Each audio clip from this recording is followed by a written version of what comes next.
Njenganje-ke sikhulumisana nokhulumela isigodlo sikaNzunza-Mabhoko uZilani Mahlangu. Ndabezitha siyabonana ngokukhothama kwelanga uSipho kaSenzangakhona. Siba usitshele bona ubujamo obunjani esigodlweni nemphakathini wemthambothini njengoba nasazi bona inkosi ikhulele khona.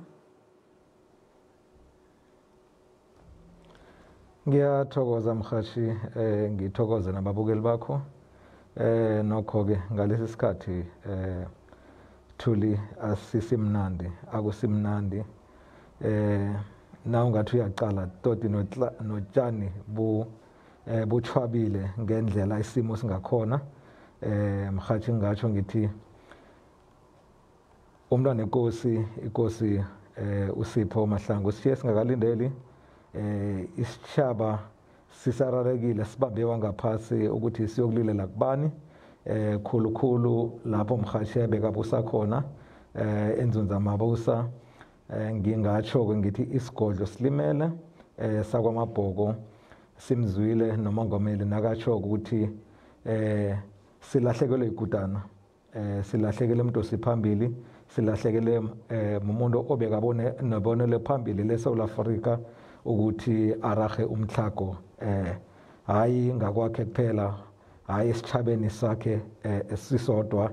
Wakhambela amakhosi bamazi wonke amaprovinsi mhathi ingoba bekanehlelo elihle lokuraha ubuqhaka, lokuraha iphango mhathi.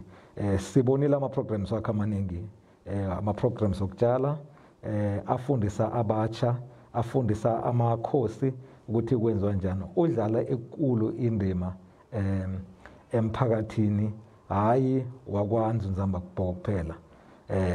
Entshabeni utshalile, ngikho mhathi inhlangano ngikhuluma tot nekontralesa ilimele khulu, idane khulu. Angisakhulumi-ke ngamakhosi, angisakhulumi ngabosomabubulo, angisakhulumi mhathi ngesitshaba sokana silimele khulu ngokulahlekelwa lithambo lakwaNzunza-Mabhoko.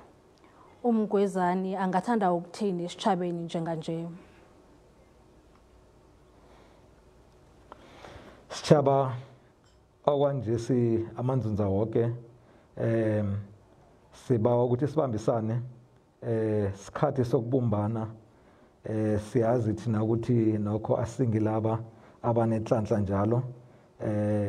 Sithemba ukuthi wonke umuntu aqalile nje lesi akusiso isikhathi sokubulala uNzunza, lesi isikhathi sokubumbana ukudlulana phambilini. Sikhathi sokuthi sibuyele sokubhodla emswaneni, sibuzaneni ukuthi uNzunza angaka yini okuseleke etafuleni ngoba siyazi ukuthi ichawe liwile. Asibumbaneni sibuyele emruleni, sibuyele emthini omkhulu. Siyazi ukuthi umuthi omkhulu uwile kodwana umrula usajamile. Lapho kwabusela amakhosi amadala, abomayitsha, abomabusa besala, ngitsho naye umayitsha wesibili, ngitsho neNgwenyama. Sihlanganiseni ingqondo, siboniseni ukuthi njengoba bekafuna ukulwela ukuthi iphango lirahwe nangayiphi indlela, sithatha njani siye phambili. Siyazi ukuthi bebalwela amakhosi ngendlela emangazako. Sikwenza njani ukuthi siyibumbanise into efana nayo. Ngibawa ukuthi wonke umuntu owaziko leli chawe enze ukuthi ngakwakhe kuba netoni, enze ukuthi uyawuraha umthlago, afunisise nokuthi ngesigodlweni kungahelebhe, ihelebho bangalithola njani. Ama-programs akhona ahelebha abantu.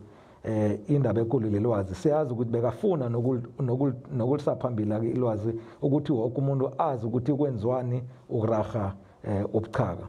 Angisakhulumi-ke ngokufundisa abantwana ukuthi abantwana batshale, abatsha abadala batshale. Ngitsho wonke umuntu azibuyisele emasisweni la sathoma khona siba abantu abanzima. Mgwezani uyokukhunjulwa ngani ukhulukhulu esitshabeni uNdabezitha uSipho? uNdabezitha uzokhunjulwa ngokusabantwana esikolweni. uNdabezitha uzokhumbula ngokuletha amahlelo amatsha awagade awasephambili. uNdabezitha uzokhunjulwa ngokubumbanisa amakhosi. uNdabezitha uzokhunjulwa ngesineke ebekanaso sokulalela umuntu nakakhulumako, abekamhelebhe bakalandelele nokuthi lokho abekakwenza kufezekile na. uNdabezitha uzokhunjulwa ngokubuthelela amakhosi enhlanganweni lezi ebekanayo yokuthi kurarhwe iphango kuyoku umuntu onzima.